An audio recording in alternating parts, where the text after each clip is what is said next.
マテリアルズ愛。ロボットが自動で実験を行い、 AI がデータを解析。その解析結果をもとに再びロボットが実験を行う。これにより手作業ではなし得ない大量の実験を短時間でこなすことが可能に。NIMS はこのシステムを究極の電池と呼ばれるリチウム空気電池の開発に導入。電池の寿命を2倍近く伸ばす電解液を1000万通りを超える候補物質の中からわずか3ヶ月で発見することに成功しました。しかもこの AI によって導き出された電解液、これまで必要不可欠だと思われていた物質を含まず、まさに常識を覆す電解液だったのです。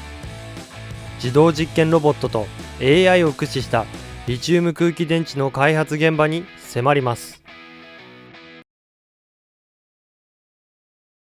リチウムイオン電池よりも軽くて容量が大きいことから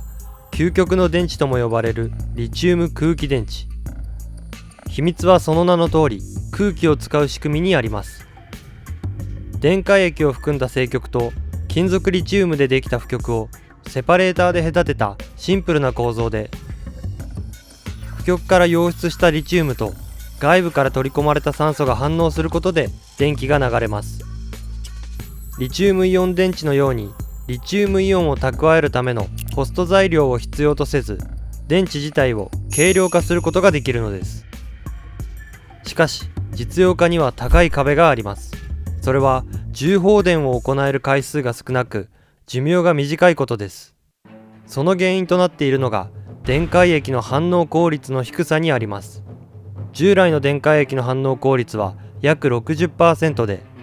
電池に100の電気を流した場合、60は充電の化学反応に使われますが、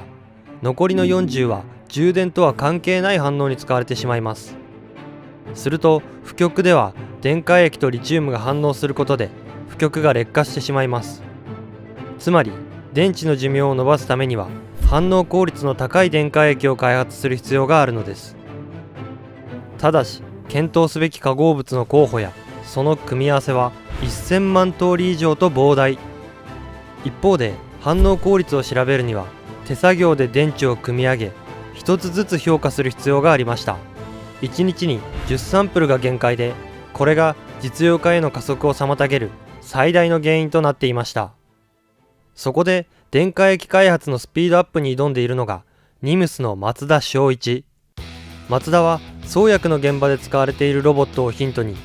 自動で電解液を評価できるロボットを導入しました。バイオ分野で使われるマイクロプレートを独自に改良。プレートには96個のセルがあり、その一つ一つに電極などの部品を仕込むことで異なる電解液が注入されると96種類の小さな電池が出来上がるシステムを構築しました。さらに出来上がった電池をロボットアームで輸送し、上下に電極をつけた計測ユニットで挟み込むことで96種類の電解液の性能を一気に評価できます。これにより1日に1000ものサンプルを作成し評価することを可能にしました。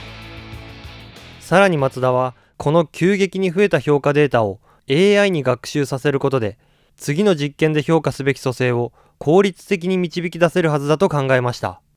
松田が用いたのはヒルクライミング法という機械学習の手法。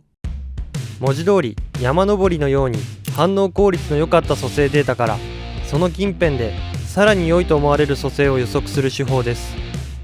この手法を用いることで従来の 60% を大きく超える 86.5% の電解液を見つけ出すことに成功しました。そこから松田はさらなる効率アップを目指し予測と評価を繰り返しました。しかし反応効率は伸び悩んでしまいました。そこで松田の強力なパートナーになったのが NIMS のデータサイエンティストギヨム・ランバール。データ科学のプロフェッショナルです。松田の要望を受けランバールが用いたのがベイズ最適化という手法。ヒルクライミング法よりも広い範囲で最も反応効率の高い組成を予測できる手法です。早速松田が集めたデータから反応効率が高いと思われる組成を探してみます。ところが、ベイズ最適化で導き出された組成でも反応効率は上がりませんでした。AI がうまく予測できない理由は何か。ランバールはこれまでの学習データに偏りがあることに気づきました。AI に学習させた多くのデータが研究者の経験や勘によって組み合わされたもので、組成に偏りがあったのです。例えばこの表では、全ての組み合わせで反応効率を向上させる添加剤ビニレンカーボネートが含まれています。そこでランバールはマツダにより多様な組成の電解液を新たに評価してもらい、再び AI に学習させました。するとある意外な予測が出ました。 AI が予測した組み合わせには、あらゆる電池の電解液に含まれ、高い反応効率には必須だと思われていたビニレンカーボネートが含まれていなかったのです。この電解液を実際に評価してみたところ、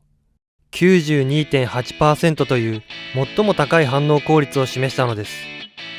自動実験ロボットと AI を駆使することで、必要不可欠だと考えられていたビニレンカーボネートを含まずに高い反応効率を持つ電解液を見つけ出したのです。Yeah, I was actually very happy that Masuda-san is contacting me. We try at first with the first discussion to understand the data and which kind of methodology we have to apply on the data. Bayesian optimization was actually the best choice. ニムスにおいては、ギオンさんも代表として多くのデータサイエンティストの研究者の方々いますので、ニムスの良い環境というものがポジティブに働いたものだと理解しています。一方でですね、今回発見した電解液ですが、まだまだリチウム空気電池の実用という観点では、性能伸びしろあるものですので、さらに電解液の材料の探索というものを引き続き進めていきたいなと考えています。さまざまなアイデアでリチウム空気電池の実用化を推し進めるマツダ。AI を巧みに操り、材料開発を加速させるランバール。ニムスは研究者の知恵と技術を結集し、リチウム空気電池の早期実用化を目指します。